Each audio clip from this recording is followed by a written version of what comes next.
A veces Dios, después que tú fracasas, no te mueve del lugar donde tú fracasaste. Pregúntame por qué. Porque Él va a hacer que en ese mismo lugar todo lo que te vieron fracasar tenga que ver cómo Dios vuelve a levantar a alguien que permaneció creyendo en Él. In case you forgot, let me remind you that God still restores people. In that video, it says that sometimes God doesn't take you from the place that you failed, so the people who saw you fail can also see you get restored. And I love it, not just for personal reasons, but for everyone that has ever looked at anyone in such a way that it's like you're a failure, you will never get out of that, you're going to stay down, God is not going to use you. And then when God starts restoring in silence and in secret and behind the scenes, and then brings you out to light, it's the most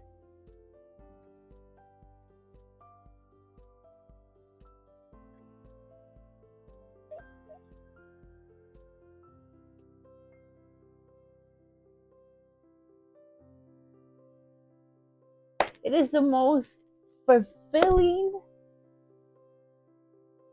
satisfying moment. And it's not satisfying because you want other people to see your progress. No, man, it's satisfying because God is true to his word, because God still believed in you.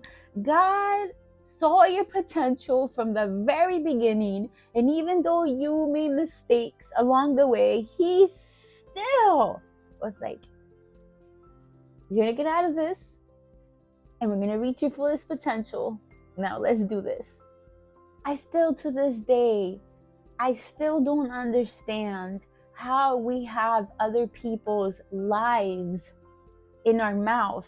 If we're not speaking positivity, if we're not edifying their life, then don't say anything at all. Because all you're doing when you're speaking negative, when you're hearing something negative, and then you add to it, then you go tell somebody else, all you're doing is cursing that person's life with your mouth.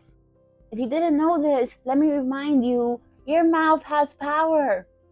We all have flaws. We all have weaknesses. Unfortunately, some of them are more visual than others, but I'm more scared about the ones that are in secret, the ones that we don't know about. I always say this, if we lived in the Bible times and we experienced firsthand what these men of God and women of God went through when they sinned, I bet you would be the first ones to point at them, right? But since it's in the Bible now, and we're reading them, and we see the transformation and the restoration and how God molded them, it just becomes acceptable, like, oh, that's a man of God, that's a woman of God. But now, living now in this generation, it is so hard. It is so hard when somebody falls to get back up again, because there's always fingers pointing at you. There's always people reminding you. There's always people looking at you from the corner of their eye and saying, Or let's say this, they can't congratulate you for getting up. They can't pat you in the back and say, wow, you made it. You actually are on the other side. They can't do that. Why? They can't even look at you in the eyes. Why? Because they talk so much about you when you were going through your process. They can't look at you in your eyes and say, I'm so proud of you. I'm so proud of you. Why is it so hard for us to do that for one another? Man, even if you had a little word seed planted on my failure, admit to it and say, I'm so sorry. I'm so sorry. I was one of those. That words came out of my mouth and landed on your moment of turmoil and added to your moment of darkness. Instead of praying and asking God, protect her, save her, allow her to get back up again. I know that I got back up again from the prayers of certain people because God showed that to me. And I also know the people who have talked about me, because you can sense it, you can feel it. And it's not that I know that they don't want to see you progress. It's just that, oh, all the talk that they did, there's a guilty spirit on top of them. And that doesn't allow them to see further that's what in front of them. For you who fell, man, I'm on your side. And if you're walking and you're trying to get yourself back up again and you need help and you need encouragement, I am right here. I'm one of those. There's no judgment here.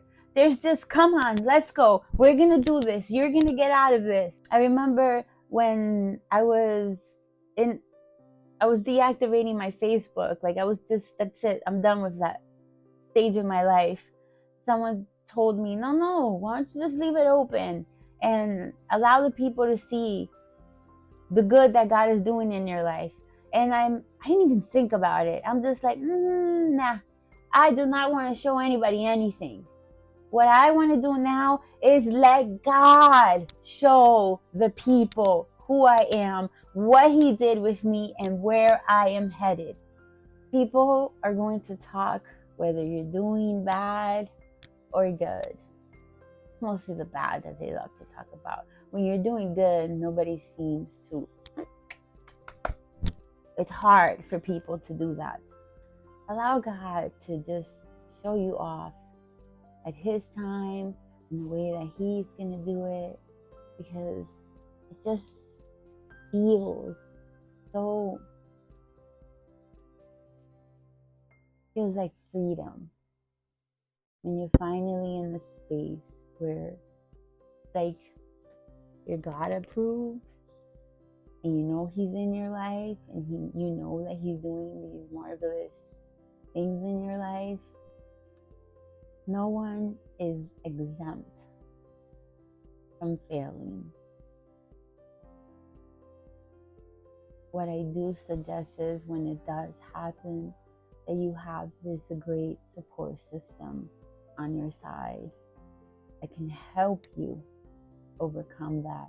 Speak life into you even when you don't believe it in yourself, because you will get to the other side. There's a promise there waiting for you. Don't surrender to the circumstance. Just